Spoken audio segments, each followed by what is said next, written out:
Beneath the appearance of incredible infrastructure, standard facilities, and beautiful amenities, our estates at Adron Homes come affordable with great discounts and flexible payment plans. No stress, no hassles. Beat your fears and take that bold step today. Subscribe to own your property. Adron Homes. Building cities, communities, and homes. Season's greetings from Hensard University, a new innovative private institution dedicated to providing international ethical education with a focus on entrepreneurship, innovation, and practical skills. At Hensard, we take pride in our dual certification programs, which offer students the opportunity to earn global qualifications. Our international student exchange programs foster cultural diversity and provide invaluable experiences. Additionally, we've established strong linkages, collaborations, and affiliations with renowned institutions and cutting-edge research centers. Experience the Hensard advantage, where we offer affordable international education in a secure, serene, and conducive environment for learning without the challenges and cost of studying abroad and the associated cultural and social dislocation. Our welcoming environment ensures that both parents and students can benefit from quality education close to home. As we commence academic activities in January 2024, we are excited to share the Hensard experience with you. Together, let's make it a remarkable and memorable year at Hensard University.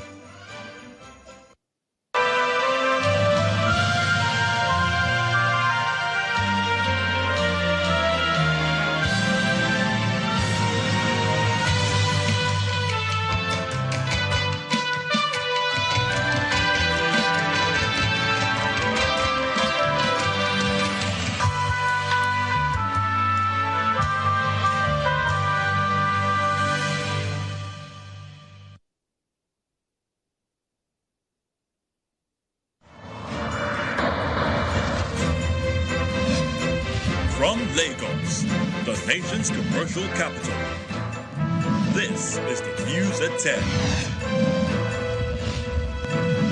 Live from Channels Television. Reporting tonight, Kayode Okikiolu.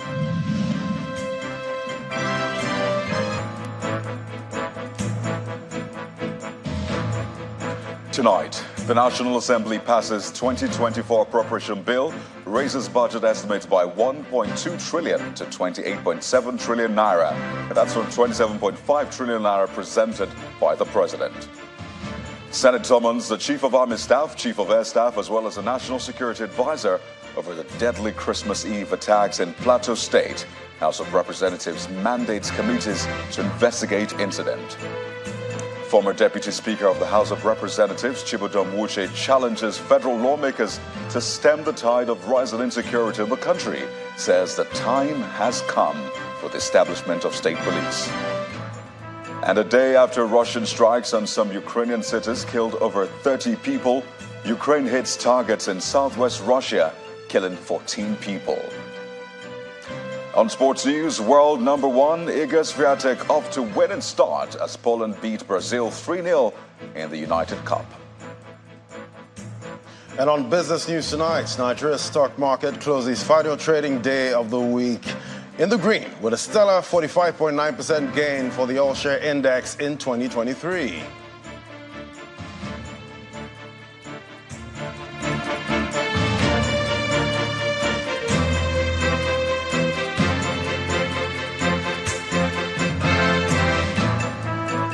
Well, the weekend notwithstanding, the National Assembly has passed the 2024 appropriation bill in a record 31 days, increasing the sum to 28.7 trillion naira from the initial 27.5 trillion naira presented by President Bola Tinubu.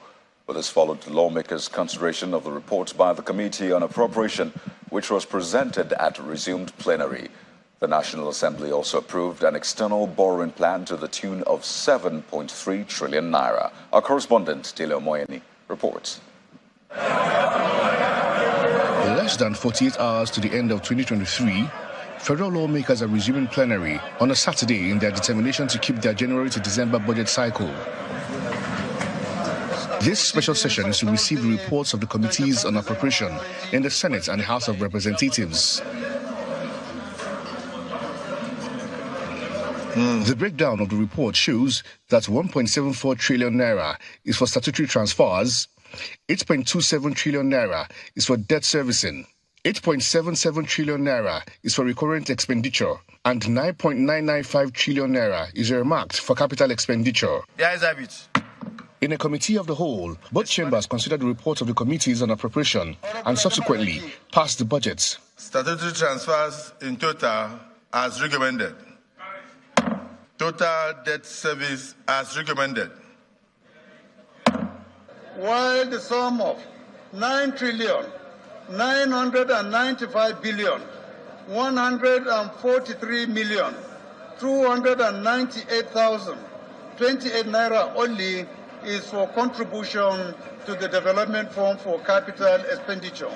However, lawmakers have concerns, especially as regards the implementation of the budgets. The MDAs, instead of them to swing into action, immediately the budget is signed by Mr. President, they wait until the funds is released. And this is the wrong approach.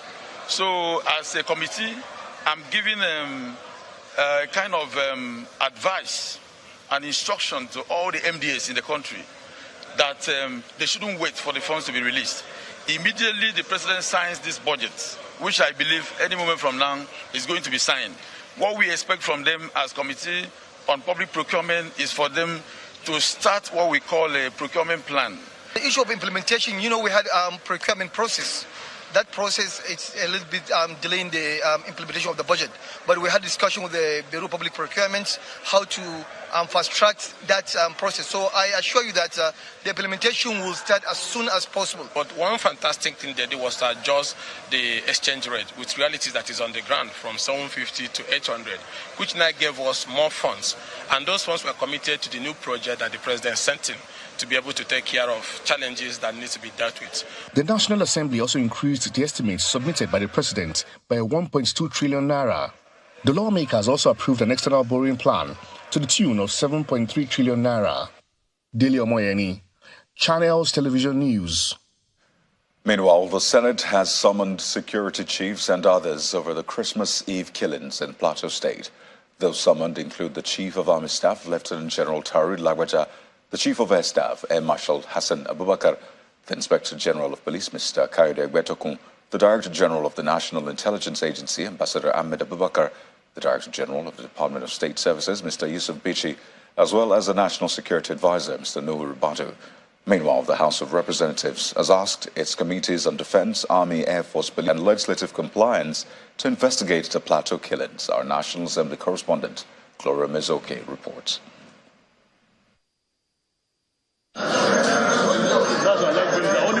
This is the first National Assembly plenary following the attack on some communities in Plateau State on Christmas Eve. First, an executive communication from President Bola Tinubu requesting for the securitization of the outstanding 7.3 trillion naira ways and means. Requests for the securitization of the debit balance, ways and means in the Consolidated Revenue Fund of the Federal Government of Nigeria. The savings arising from the much lower interest rate could help to reduce the deficit in the budget. The upper chamber then delved into the debate on the recent killings in Plateau State, raising the need for a national security summit. I heard the report from the military this morning. I will say that I was disappointed. Disappointed how? Because part of it was that why they couldn't deal with the situation in Mangu and Bokos was because of proximity and of course also the terrain. And I asked the question, for a military, for armed forces, there is nothing like terrain. There is nothing like distance. Of recent, we created the Kerang Rescue, which is an Air Force base with helicopters. The issue of Mangu, many people were killed around Kerang. Where was the Air Force? Where are the helicopters? If you want to address the issues of insecurity in the North Central and part of the North, then we must also go to look at the possibility of creating a North Central Development Commission. There was proper planning. You can't carry out that level of planning in secret and it doesn't leak. If civilians are aware, how come that those who are paid to secure are not aware? We need to let them know that we are paid, we are angry with them for failing in their duties. The upper chamber resolves to summon the service chiefs. This Salo chamber should invite the security chiefs, namely the National Security Advisor, the Chief of Army Staff, the Chief of Air Staff, the DGSSS, DGNIA, because of the foreign elements involved, the Inspector General of Police, to meet in a closed session with the Senate with a view to obtaining first-hand information to enable the Senate take further actions that can bring this to a close. The lawmakers observe a minute's silence in honor of the victims. Now, by the same token, the Senate also observed a minute's silence for the former governor of Ondo State, Rotimi Akeredolu, who passed on December 27, 2023, and a few hours into the new year proceeded to revisit 2024 and 2026 a medium-term expenditure framework and fiscal strategy paper. In the House of Representatives, the issues were also discussed. The lawmakers also reached their resolution. All the chief of staff, air staff, admin staff to establish military presence, bases in the state local government areas and other volatile areas of Plateau State. They observe a minute's silence in honor of the victims of the attacks. From the National Assembly, Gloria Omezuke, Channels Television News. Staying with security, a former Deputy Speaker of the House of Representatives, Chibudom Uche, is challenging the National Assembly to play its role in stemming the tide of insecurity in the country. Mr. Uche notes that the Assembly has the power to pass resolutions and give the armed forces a clear deadline to tackle security challenges or be removed from office. According to him, the situation is at the point where the federal government should consider the establishment of state police and allow individuals that are responsible and of age to own defensive weapons. Nigeria has an armed forces. There are many branches of them. There's the DSS, there's the Army, there's the Navy, there's the Air Force, there's the police, there's civil defense, and other. So I wonder how come Nigerians have been exposed to such dastardly attacks. Under the past government, it was mostly Kaduna. Kaduna was like a killing field where people were massacred. Mostly Christians were massacred. Same thing happened in Benue, Plateau. And people mentioned that it was Fulani herdsmen that were doing this. So I think the government should, once and for all, tackle this issue. If the herdsmen are foreigners, then they must find ways to repel them, and they must bring them to book, because the problem is we don't see these herdsmen being paraded, being arrested. And the crimes they commit are very heinous. They kill women, they kill children, like in Plateau State now. I commiserate with the governor of Plateau State. They've suffered so much in the hands of these marauding herdsmen. Government should put an end to it and give the security agencies a clear order. You either bring this to a closure or you leave your jobs. Next time people can do these jobs for us. Nigerians need security. It's not enough to always commiserate and condole people every single day. Meanwhile, massacres are going on unabated, unchecked. Let the armed forces begin to get. I know that they have their constraints, but they must protect innocent Nigerians. But on the other hand as well, it's becoming clear that we need a state police. Allow the governors to have a police force to protect their states, because the federal police has not been able to contain the rising crime wave in the country. And I don't also understand why you can't allow Nigerians who are responsible and of age to bear defensive weapons, because people to sit down at home massacred by criminals is not acceptable. A Labour Party presidential candidate in the last presidential elections, Mr. Peter Obi, has called on the federal government to summon the needed political will to deal with internal security issues. Mr. Obi stated this when he visited internally displaced persons in Bokos and Barkinladi local government areas of Plateau State. Mr. Obi, who was accompanied by party officials from the state, pledged the sum of 5 million naira to each of the 2 councils where the displaced persons are currently seeking refuge. I've been to the other local governments, and they also said they've established something. The next working day should be the 2nd.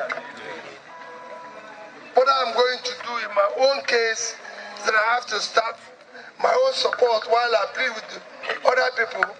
I make sure in those 2 accounts, I pay in at least 5 million naira each. And then I'll get other people to do the same.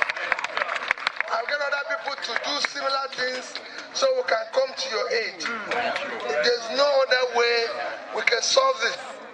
But I'm urging every Nigerian, well-meaning Nigerian, to come to your aid. Nigerians should not live in IDP camp. Was in Kano State to pay a condolence visit on the family of the former Speaker of the House of Representatives, Mr. Galinaba, who died on Wednesday.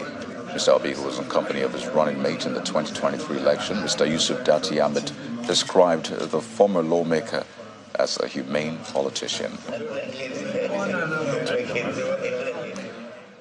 Well, in part 2, after the break, protests erupt in Kano ahead of a Supreme Court judgment. Plus, residents of Sangana Kingdom say their community is on the verge of being washed into the ocean due to coastal erosion as they seek urgent assistance from the federal government. But that's in a moment. Stay with us.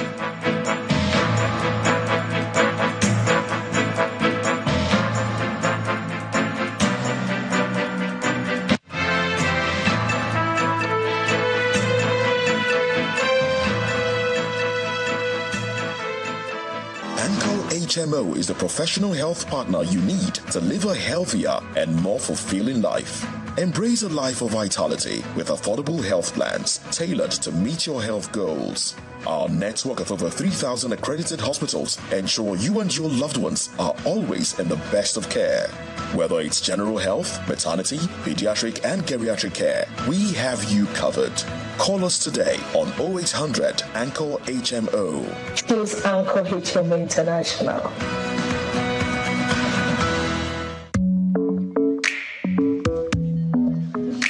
Hi.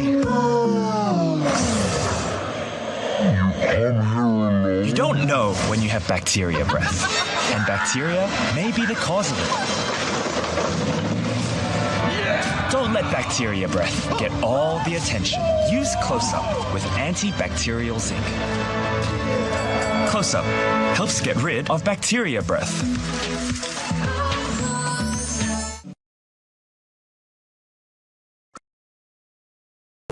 And give us a brief highlight of the union. I met a girl. I met a guy. We fell in love.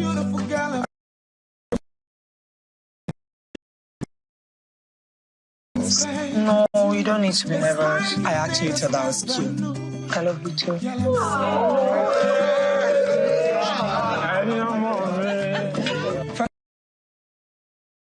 Blossom with love. Forward ever, backward never. Then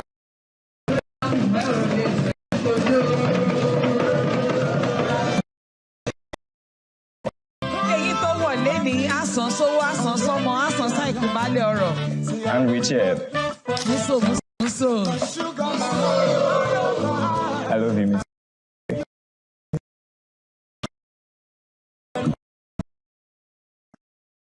You heard that you can now print glossy, high-quality, 7 pages, A2 size wall calendars for just 120,000 naira only, and A3 size for just 60,000 naira only, and it will be produced and delivered to anywhere of your choice in Nigeria within 96 hours, without even having to leave your room. Listen, this is how it works. Just open WhatsApp, send your pictures and other content, and you will receive your custom design online for your approval within 24 hours. What are you waiting for? Call our hotline for more details on 0913-156-5016, 0812-794-9323, or 0815-508-8279, or visit our social media pages. Cast Prints, digital printing at super speed.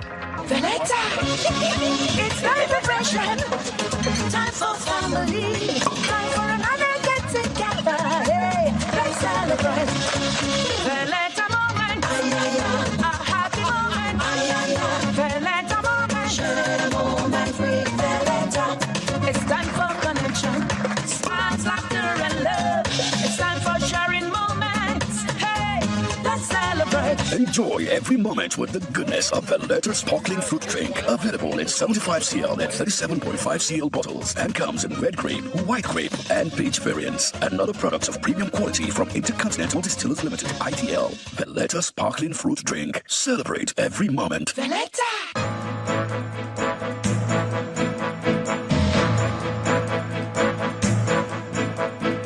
You're welcome back. If you've just joined us, you're watching the news at 10, coming to you live on Channels Television Lagos. But here's a reminder of our top stories. The National Assembly passes 2024 appropriation bill, raises budget estimates by 1.2 trillion to 28.7 trillion from 27.5 trillion naira presented by the President. Senate summons the Chief of Army Staff, Chief of Air Staff, as well as the National Security Advisor over the deadly Christmas Eve attacks in Plateau State, as the House of Representatives mandates committees to investigate incident. Former Deputy Speaker of the House of Representatives, Chibudom Uche, challenges federal lawmakers to stem the tide of rising insecurity in the country, says the time has come for the establishment of state police. And a day after Russian strikes on some Ukrainian cities killed over 30 people, Ukraine hits targets in southwest Russia, killing 14 people.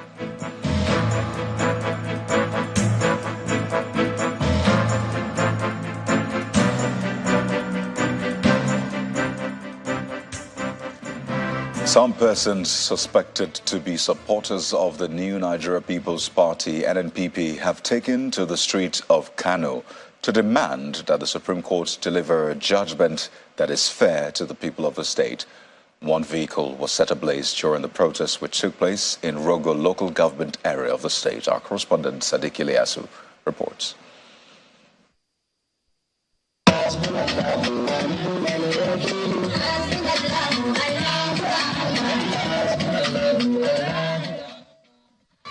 Protesters take to the streets of Rogo local government area, which is about 100 kilometers away from Kano metropolis.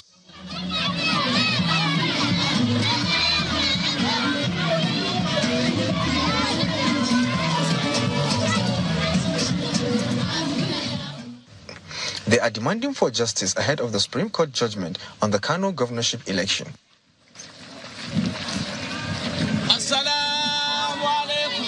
It started with a prayer seeking divine intervention.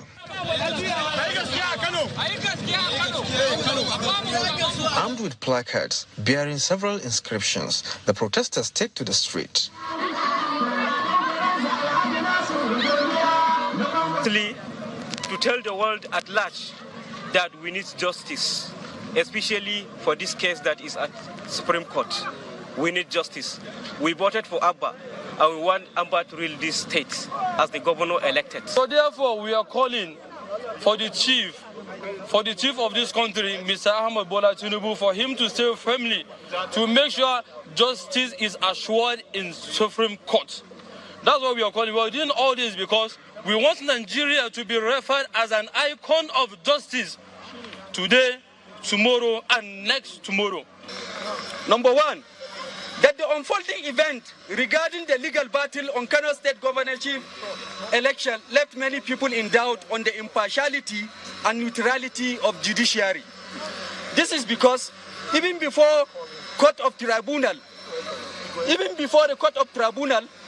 a later Court of Appeal make judgment on the verdict regarding governorship election in Kano State, some APC leaders, including the national chairman of APC, Dr. Abdullah Umar Ganduje, have on several occasions made pronouncement on the outcome of the court rulings, after which their pronouncement usually turn to be the outcome of the court ruling perfectly.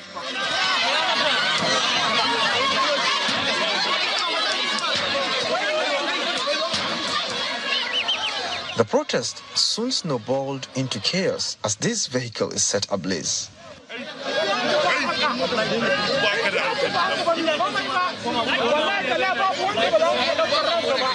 The police have since banned any political gatherings or protests within and outside the metropolis. During the meeting, the leadership of the two political parties promised that no politically motivated clusters of people will be allowed at any location under whatever guise. Their supporters will not engage in any mass action suggesting preparation for ballot processing, protests, or celebration that may trigger reactions.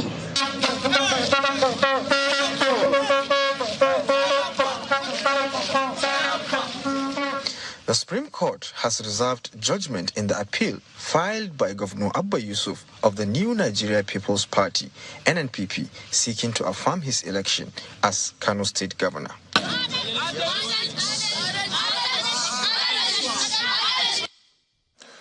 More stories now. Governor Putamba of Enugu State is promising to continue to support the federal government's economic policies because of the impacts on his state. He stated this when he paid a Christmas homage to President Bola Tinubu at his Bodian residence in Ikoyi, Lagos. Governor Mba also assured that his administration will deliver the 300 billion naira internally generated revenue target in the 2024 appropriation law of the state.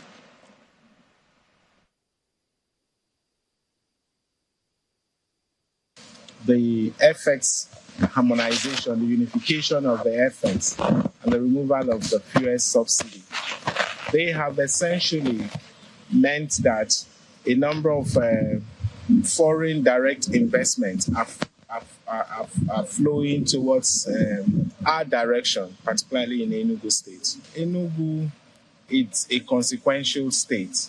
And you know that Enugu has played consequential roles in the economic development of Nigeria. So what we're simply doing is bringing her back to that preeminent position, making sure that we harness all the resources we have within Enugu, and to make sure we also mobilize our domestic revenue. And that's how, and indeed, that is essentially why we have proposed an ambitious budget, ambitious revenue projections, but we are convinced that we are going to realize those revenues. Well, it was not the only caller at the president's residence, as Governor Abiodun Ibaji of Ekiti State visited as well to condole with the president over the death of the late Governor Rotimi Akeredolu of Ondo State. Governor Ibaji said he also discussed Ekiti State matters with the president.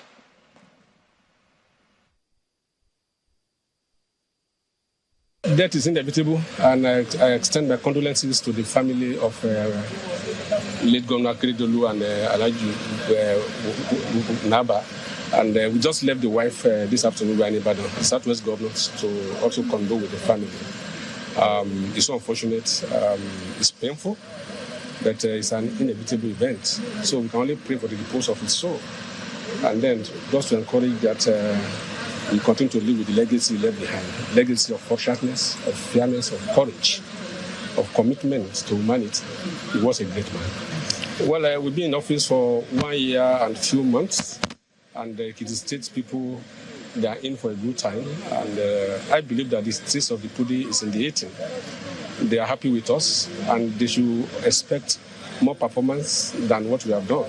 And we have signed the budget, and I'm sure that we will implement the budget of the letter. For the first time, we are having a budget of 56 recurrent and 44 capital. And that speaks to the delivery of dividend of democracy as enshrined in the renewed hope agenda. That's part of the reason why I came to see the president. And in Bayelsa State, the people of the ancient kingdom of Sangana are not in a celebratory mood this festive season, as they're lamenting the possible extinction of their community due to coastal erosion. At the moment, there is no clear distinction between their living area and the ocean, and their homes can best be described as the seashore. Well, this has prompted them to call for urgent help from the federal government and all interventionist agencies.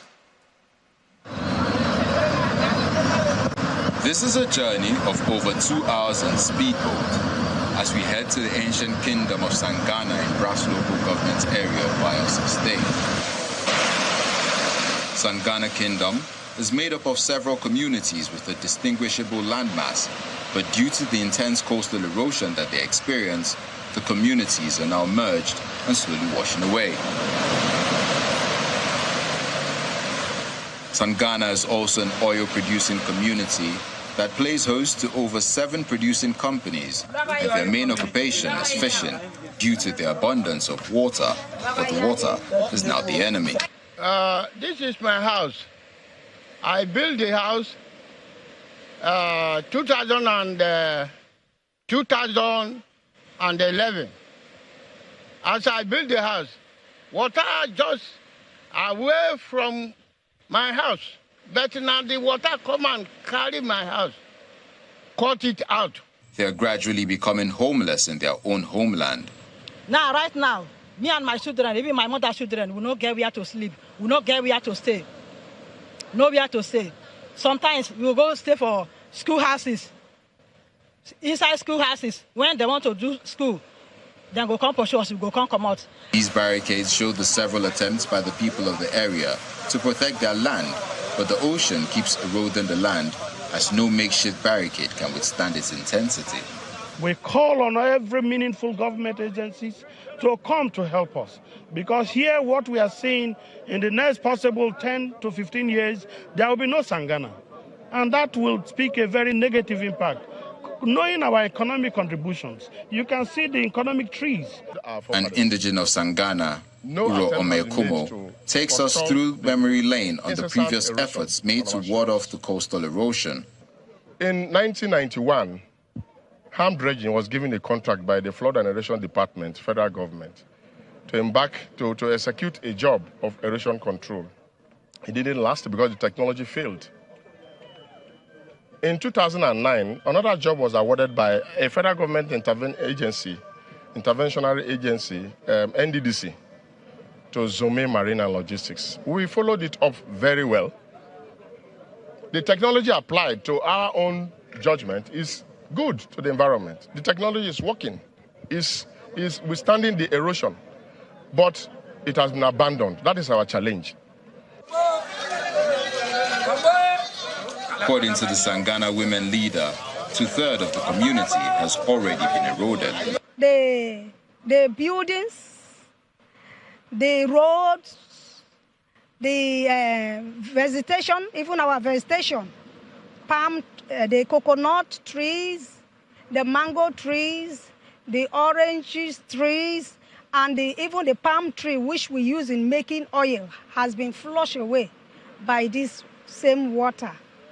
We the people of Sangana, we are passing through a lot. This primary school has become home for the people whose buildings have been submerged by the ravaging tides. 58 years old Tekio Dixon, who has 2 wives and 15 children, is now internally displaced in his own community as the ocean has swallowed 5 of his houses, and he doubts if he has the ability to build a 6th house. This is primary school site. And look at this primary school site. May I have 2 wives and 15 children, and I have grandchildren. And look at where I kept my goods. Look at where I kept my goods. The federal government, we have been crying day in, day out, but no way, no way. The people of Sangana are pleading for help as this menace may lead to the outbreak of a pandemic, as their living conditions are not satisfactory. Some more people are also living in fear, not sure if their own buildings will be next, but they ask for the urgent help of the federal government to stem the tide of destruction. Well, still ahead on the news at 10, Gombe State Government approves compensation for residents affected by gully erosion control. Plus, Nigeria stock market closes final trading week of 2023 with a stellar 45.9% gain for the all-share index. So that's some business news. But join us again.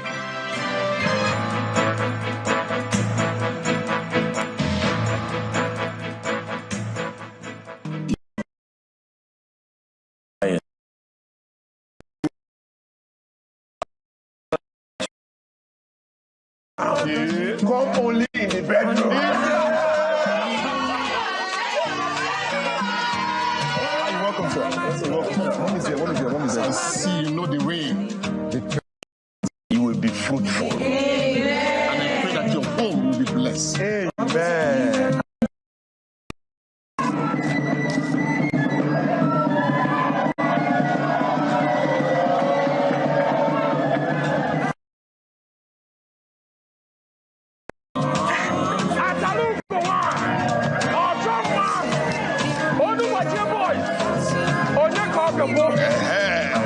Happy ever after. Have you heard that you can now print glossy, high-quality, 7 pages, 8-2 size wall calendars for just 120,000 naira only, and A3 size for just 60,000 naira only, and it will be produced and delivered to anywhere of your choice in Nigeria within 96 hours, without even having to leave your room. Listen, this is how it works. Just open WhatsApp, send your pictures and other content, and you will receive your custom design online for your approval within 24 hours. What are you waiting for? Call our hotline for more details on 0913 156 5016, 0812 794 9323, or 0815 508 8279, or visit our social media pages. Cast Prints, digital printing at super speed. Báwo ni arẹwà? O lè má mọ̀ gbà tí èémí ẹnu rẹ̀ ń rùn, ó sì lè jẹ́ bakitéríà ló fà á. Má jẹ́ kí èémí ẹnu rírùn tí bakitéríà ṣe okùnfà yẹ̀yẹ́ rẹ̀. Lo Close-Up tó ní antibacterial zinc. Close-Up á bá ọ lé èémí ẹnu rírùn bakitéríà lọ.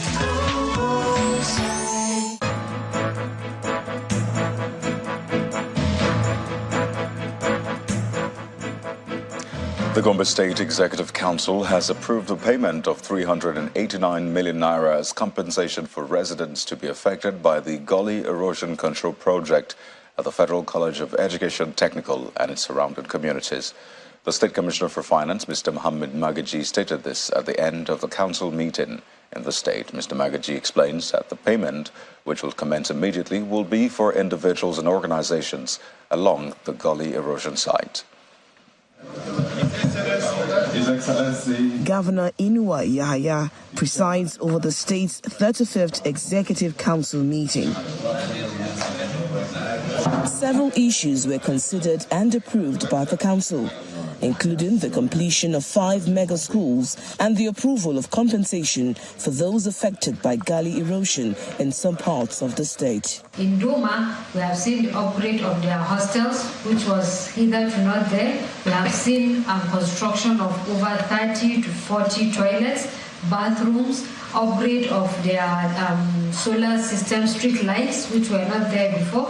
We have seen the upgrade of their school clinic from a 2-bed to a 12-bed clinic, and a lot of infrastructures going on there. The council approval for the payment of compensation to individuals, organizations along the FCET Gully erosion site, where, as you are aware, a few months ago,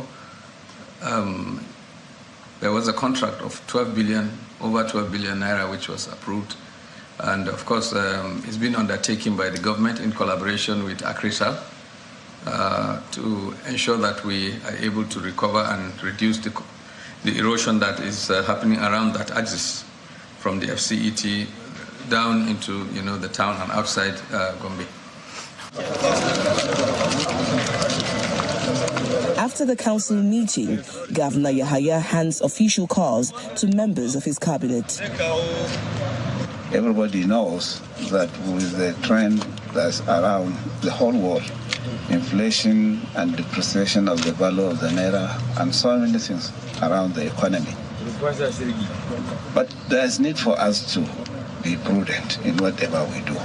Reduce cost of governance, but yet perform as administrators and governors. That is why there is need for commissioners and ministries, departments and agencies to have vehicles for them to operate efficiently and effectively.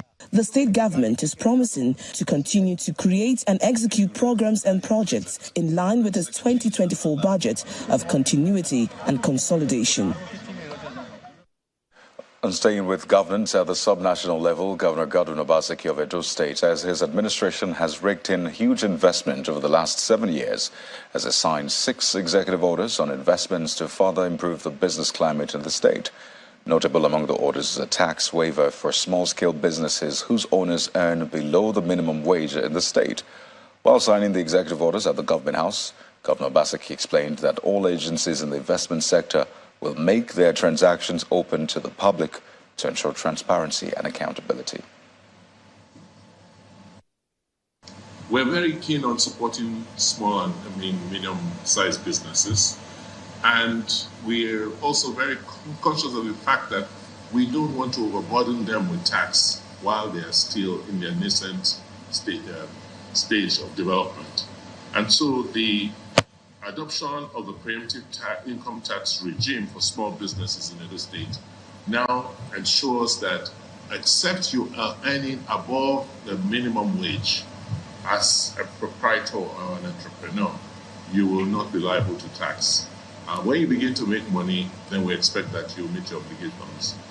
We have received in excess of $3 billion in the last 7 years in various areas as investments, either in agriculture, in technology, in manufacturing, in services. And this is just the beginning. With these executive orders I have just signed, I expect that we will see a rapid increase in investors who are looking in and who want to take advantage of the opportunities which Edo offers.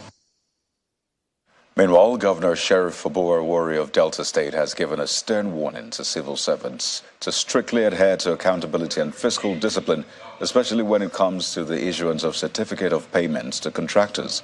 He was speaking during a courtesy call by the College of Permanent Secretaries in the state at the Government House, Asaba.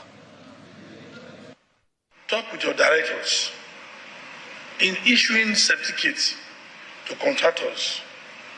You issue certificate for job done. We are going to call a stakeholder meeting where we will hold a meeting with the contractors and permanent secretaries, including directors, because a lot is going on and we will not take it this 2024. Any payment, if you issue a certificate, before we even pay, we want to go and be sure of your certificate does not guarantee you payment. We must go and be sure, go and check. And by the time we find out that you issue a certificate for a job that has not been done, we will sanction that even from the PS. Because they are working under you. A certificate cannot be issued without you. It's you that issues the certificate. Because you are the head. We now head over to Offa community in Offa local government area of Kwara State, where the people of the town, through communal effort, have commissioned a technology center for the production and maintenance of drones and printed circuit boards.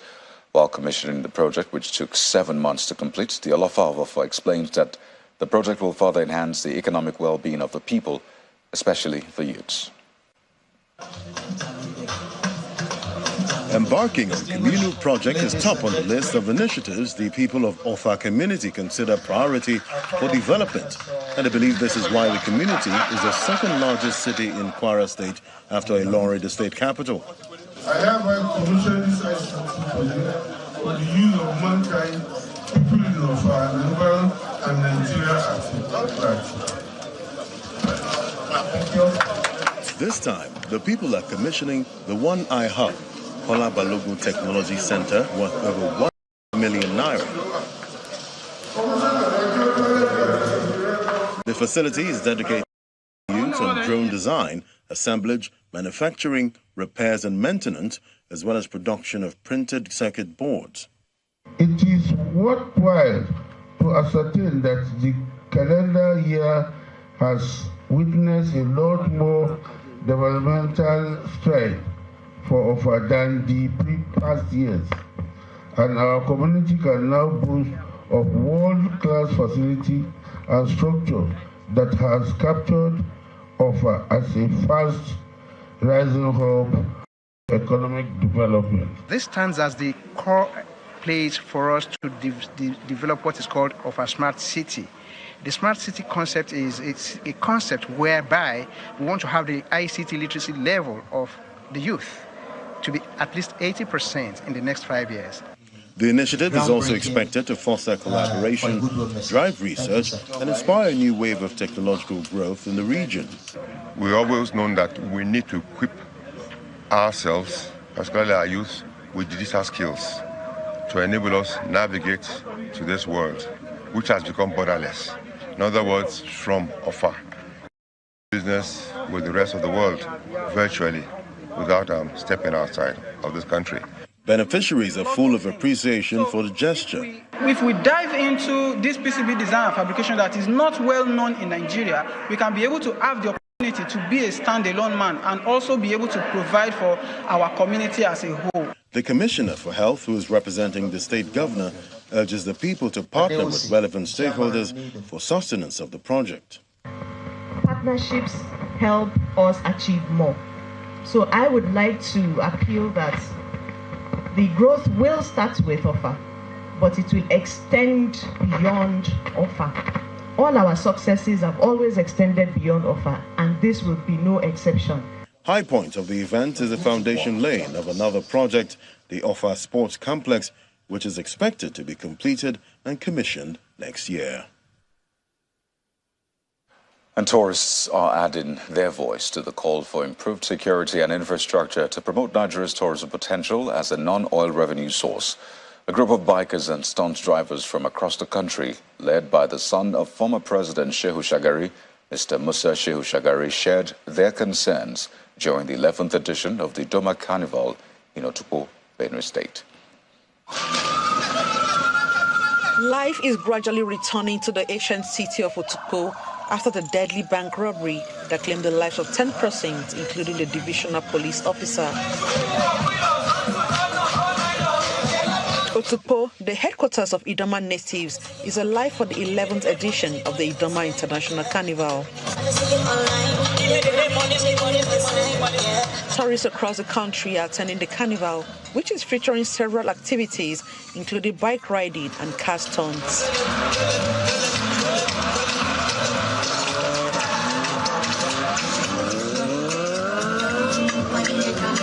It's an event that involves sports and tourism. Basically, these two things.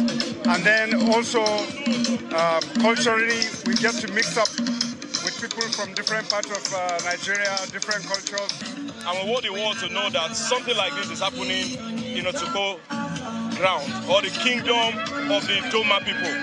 And truly speaking, it's something that people really need to come into and invest into, because a lot of things are really happening here. The carnival also showcased musical talents from Enugu, Nasarawa, FCT, Kaduna, Borno, Cross River and River States. The dust from the deplorable Otukpo-Enugu Federal Highway did not deter the participants from showcasing their beautiful and colorful costumes from different backgrounds. The beautiful feeling of love and unity pervades the people as organizers and participants share their thoughts. Back here in Benue, we do not have, industries. We do not have, the oil and gas like other places will have. But we'll have land, we'll have culture, so if we can build on those and, harness the potentials in that, it becomes something that people from everywhere would come here and be part of. This carnival brings people, bring the Idoma nation together. In fact, bring the whole Nigeria together at large, because people from different states also come and witness this event every year, and I'm sure they have lots of fun as much as I do myself. The idea of the carnival is to foster unity among the people of Nigeria while pushing to improve security and infrastructure for the people. An inferno from a diesel tanker has destroyed 2 shops and a football viewing center in Ilorin, the Kwara State capital. It was gathered that the incident occurred earlier today in the Diakwe area of Ilorin East local government area. The fire was said to have emanated from the pumping machine used to transfer diesel to a base station belonging to one of the communications companies. An official of the State Fire Service, Hassan Adekunle, explains that the firefighters successfully extinguished the raging fire after much effort. And business news is next on the news at 10 with Ladi Williams.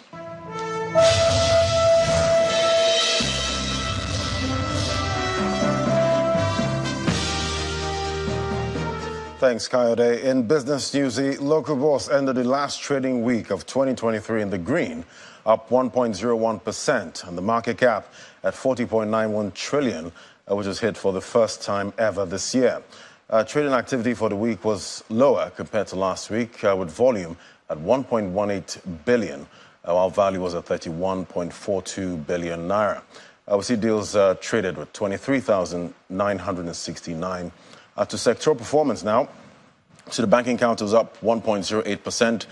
Consumer goods counter was the laggard for the week, down 1.46%. Industrial goods added 0.01%, while insurance shined 8.19% up for the week. The oil and gas counter that added 0.37%. For the top gainers now, we see Multiverse Mining and Exploration PLC that traded 32.93% for the week, closing at 18 naira 57 kobo, while Deep Capital Management and Trust PLC was the top loser, 15.94% down at 58 kobo. For the top trade, see Jais Bank PLC, Zenith Bank PLC, and Transnational Corporation PLC were the top trades by volume. Meanwhile, the growth of the all-share index in 2023 was driven by exceptional performance. Some of these stocks include Transco Hotels, with a whopping 1,022% rise in 2023. Champs Holding PLC added 795% to rise, while CWG PLC was in third at 721%. I spoke to Mr. Rotimi Fakejo, a stockbroker, earlier today on Capital Market about what drove these stocks and what to expect in 2024. Have been easier predicting for the banking sector stocks. I think virtually all the banking sector stocks did above 100%, except for GT Code, I did about 95, and Zenith about maybe 90.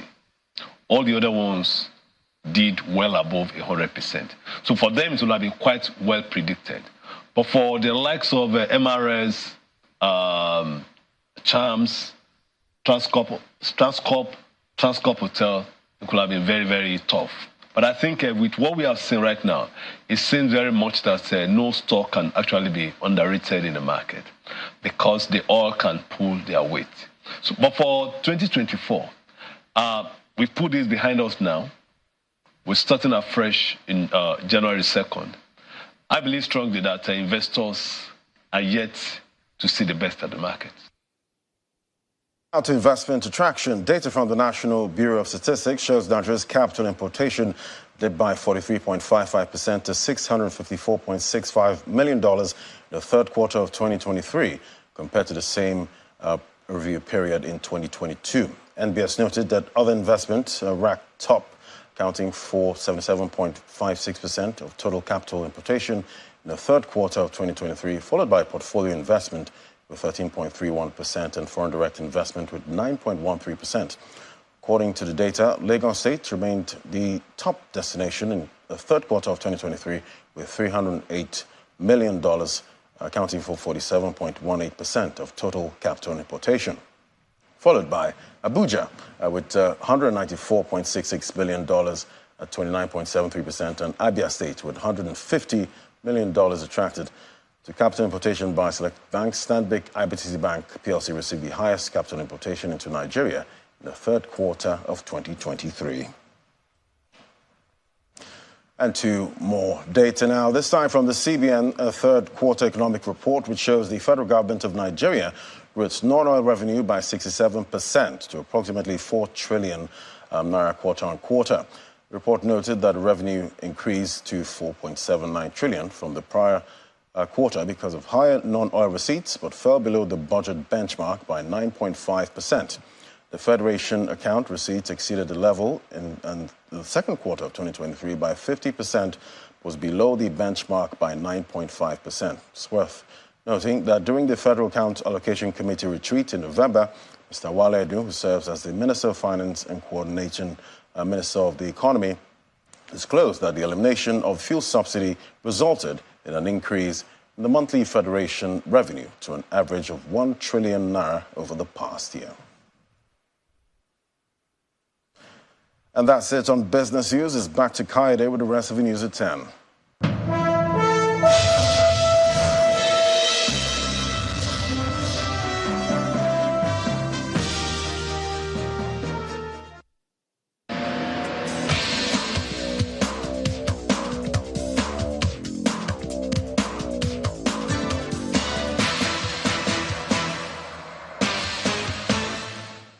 Well, thank you, Ladi. In the English Premier League, Cole Palmer starred as Chelsea ended a miserable 2023 with an important 3-2 victory over New Boys Luton Town. Well, Aston Villa moved level with league leaders Liverpool as a late Douglas Luiz penalty secured a 3-2 victory over 10-man Burnley. Elsewhere, Crystal Palace beat Brentford 3-1, while Wolves hammered Everton 3-0. Defending champions Manchester City beat Sheffield United 2-0, courtesy of goals from Rodri and Julian Alvarez. In the last game of the day, Nottingham Forest beat Manchester United 2-1. Algeria head coach Jamal Belmadi has named his final squad for the upcoming Africa Cup of Nations in Côte d'Ivoire. The squad is made up of several players from the last edition of the competition. Former Manchester City forward Riyad Mahrez makes the cut, while duo of Rais Mboli and Islam Slimani earned their place, marking their remarkable sixth appearance in the prestigious tournament. Youssouf Attal, presently on trial in France, accused of inciting hatred, was selected by Belmadi. The Desert Foxes kick off their Group D campaign against Angola on January the 15th, before taking on Burkina Faso and Mauritania. And on to tennis, Iga Swiatek put down a marker for 2024 as the world number one thumped Beatrice Haddad-Maia 6-2, 6-2 in the United Cup mixed team tournament before Hubert Hurkacz handed Poland an unassailable 2-0 lead against Brazil. He handed Brazil their second defeat in Group A of a $10 million tournament featuring 18 countries when he defeated Thiago Seyboth-Wild 6-7, 6-2, 6-3.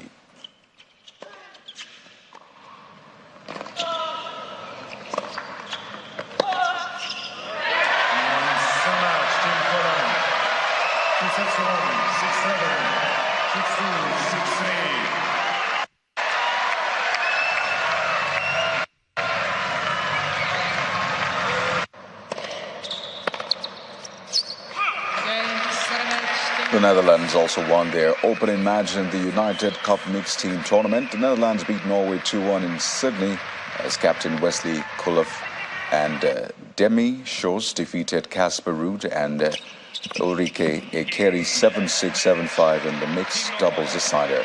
Ruud earlier leveled up the Group F tie at 1-1, beating Talon Gregspor 6-3, 6-4 with an aggressive performance after Aranska Rus gave the Dutch a fast start, getting past Melanie Helgo 7-6, 6-1.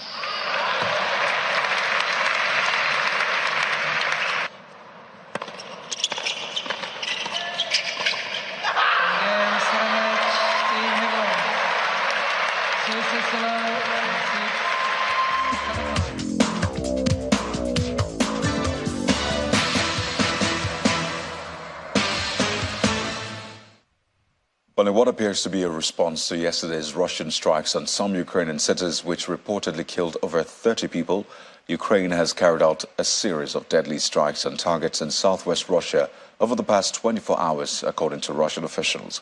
14 people, including 2 children, are said to have been killed and dozens of others injured in the city of Belgorod, although the claim has not been independently verified. A Ukrainian security source told the BBC that Kyiv fired 70 drones at Russian military targets in what appears to be one of the deadliest strikes on Russia during the war so far.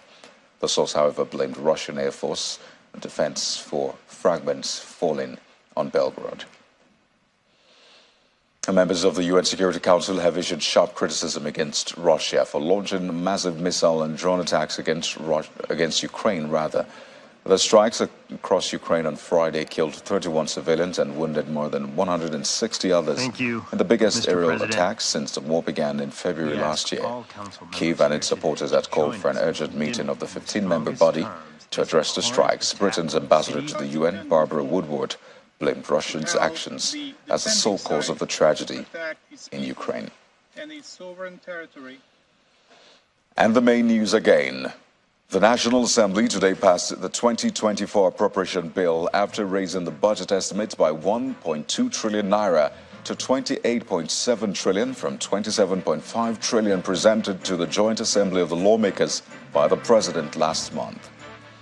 The Senate had summoned the Chief of Army Staff, Chief of Air Staff, as well as the National Security Advisor over the deadly Christmas Eve attacks in Plateau State. Also, the House of Representatives has mandated its committees to investigate the incident. And the former Deputy Speaker of the House of Representatives is calling for the establishment of state police. As well as on the foreign scene, a day after Russian strikes on some Ukrainian cities killed over 30 people, Ukraine has hit targets in southwest Russia, killing 14 people. But that's the news at 10 for tonight, everyone. Thank you for watching. I'm Kayode Okikili. Good night.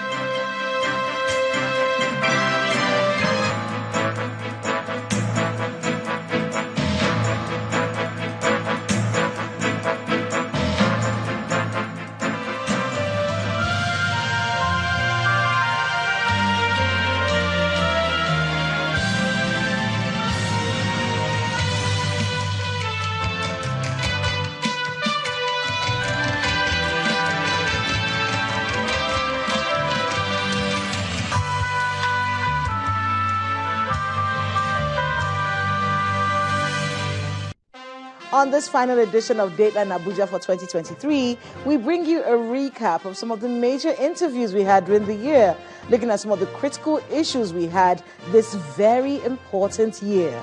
Legislation for Abuja's natives with the entrance of a new senator for the FCT. FCT infrastructure and its master plan with the executive secretary of the FCDA, and security with the FCT Commissioner of Police. This is Dateline Abuja.